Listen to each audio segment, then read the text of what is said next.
Hello everybody, today I just wanted to talk about things you should do before the season starts. The season is going to be starting on June 20th, so the first thing is going to be unlock your Altars of Lilith. If you're not aware, this is going to transfer over. So you'll be able to start out with like 500 renown, I think, instead of 0, because this renown is going to transfer over, your areas discovered is going to transfer over, however your dungeons will be reset. I believe the side quests, the strongholds, and I want to say the waypoints are also going to be reset as well. So you definitely want to have that. You also want to make sure that your campaign is complete, because you're not going to be able to make a seasonal character until you complete the campaign, and that's also going to make it to where you're going to have your mount unlocked right at the beginning. The next thing you can do as well is start to kind of pre-plan out your leveling path or your leveling strategy. So if you want to know what I will most likely do, is I will probably do what I'm going to leave a link in the description to my leveling guide that I made, but I'm probably just going to run to Mercy's Reach, level up to 17, then I might run to like Champion's Demise or something like that once I get to like 15 and grind that for a little bit, and then I might move over to like Blind Burrows, or I might move over to like Iron Hold or something like that once I hit level 35. But I'm mainly just going to be grinding dungeons. Now, do I know if that is the most fast and efficient way to level up? No, I do not, but it is the way that I enjoy leveling up, and it's pretty fun to me. So that's going to be what I'm doing, and then also thinking about things like which class do you want to start. So if I had to give a recommendation on which class to start, I would say it depends on, what's the word I'm looking for? How much of a challenge do you want in the game while leveling? Because every single class you can level up. Some classes are obviously better at leveling than others, and every single class you can level up just fine. However, I think that certain builds and certain things are more restricted until you have certain items on things like, for example, the Barbarian and the Druid, whereas if you look at something like the Rogue, the Necro, or the Sorcerer, they're kind of good to go, without any legendaries or anything.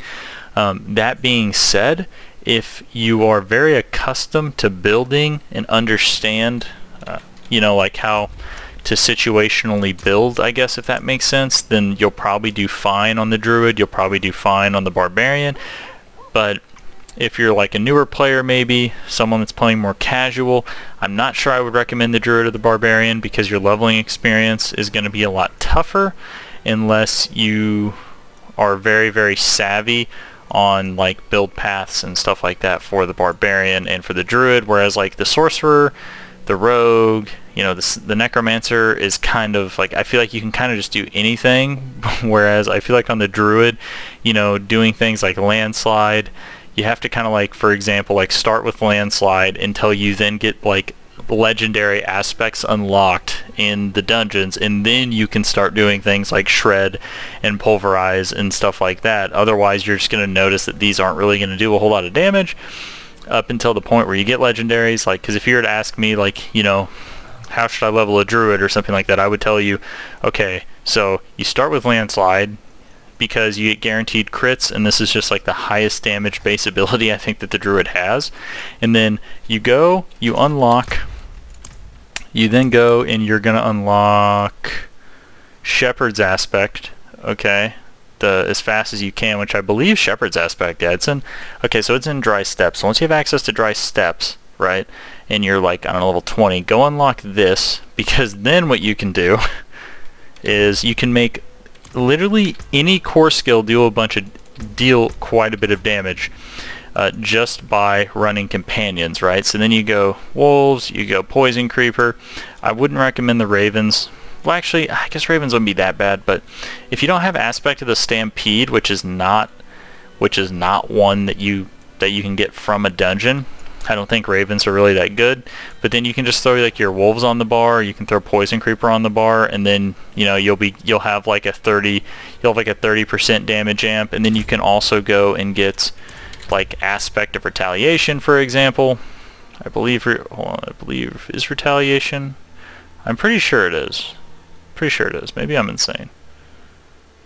Pretty sure it is. Yeah, okay, so then you can go to get things like Aspect of Retaliation as well, which is also going to amp up your core skills.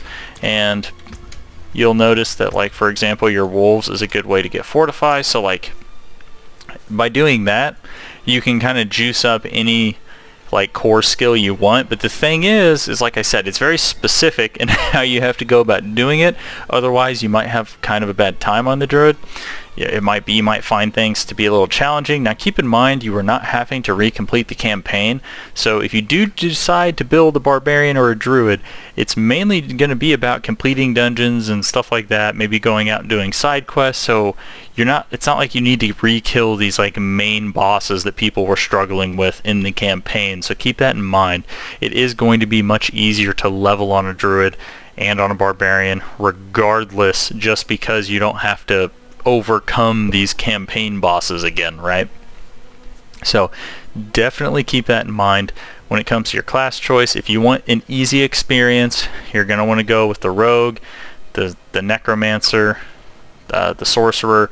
If you're okay with the challenge and you want a little bit more of a challenge, you want to have to think a little bit more about your build path and stuff like that, go ahead, play Druid, go ahead, play Barbarian. That's fine. However, keep in mind they are very legendary reliant, and Barb is like, so everybody on the Druid was complaining about how annoying, getting Temp Destroyer is. Well, like, in my opinion, like, Whirlwind Barb is on a whole other level. Like, that whole build is unique. So keep that in mind going forward, is that, these classes need uniques. They also need, like, legendaries in order to function. But that's also okay. So, yeah.